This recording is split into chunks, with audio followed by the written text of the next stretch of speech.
דירת 4 חדרים היא גרה, הניחה שם את כל הרהיטים. כשהכנסתי אותה בדלת משהו נדלק בה, כי הדירה הייתה ריקה מדיירים והיא דיירת ראשונה והיא עושה שם מה שבא לה. צובעת הקירות, מזיזה דברים, כשמתחיל לשעמם לה היא עולה למעלה, רצה לי במוח, מזיזה לי גלגלים. והחוזה הוא לא מוסכם אבל אנחנו מסתכלים קדימה.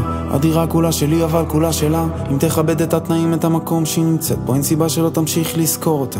הרי בכל זאת שנינו מחפשים אותו דבר, חוזה לטווח ארוך עם אופציה לעתיד, אבל זה לא עובד כשמפרים את החוזה איתי. נכנסתי לדירה, אני מוצא את הסלון שלי שבור, לא מבין את הסיפור.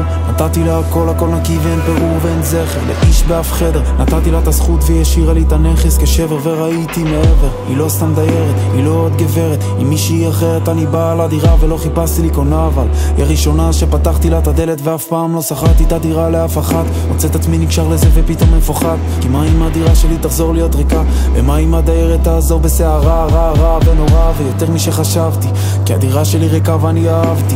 יש עוד הרבה דיירות ולא אכפת לי, כי אין תחליף לראשונה שלה שכרתי. דירת 4 חדרים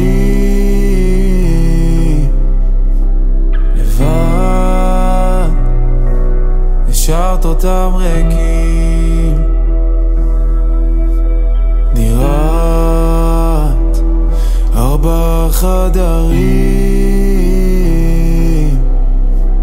אף פעם לא אשכח אותך בחיים.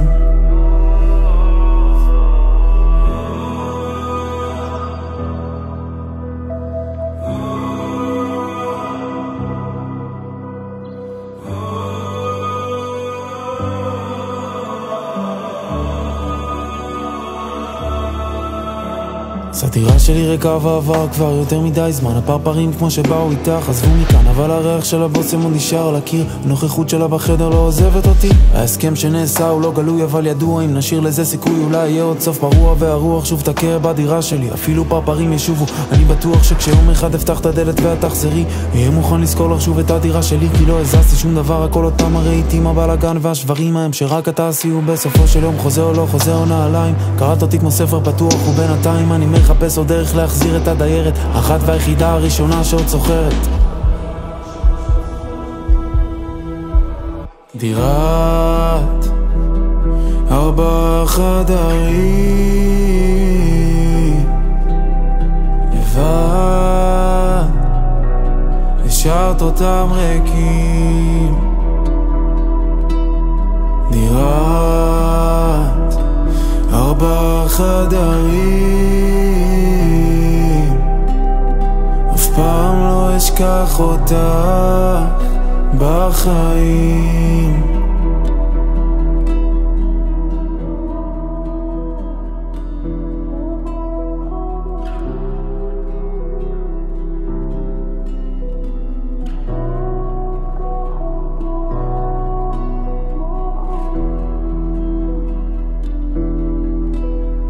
הדירה שלי ריקה אבל השארתי לך מפתח, אם צריך חוזה חדש מבטיח שעוד אנסח.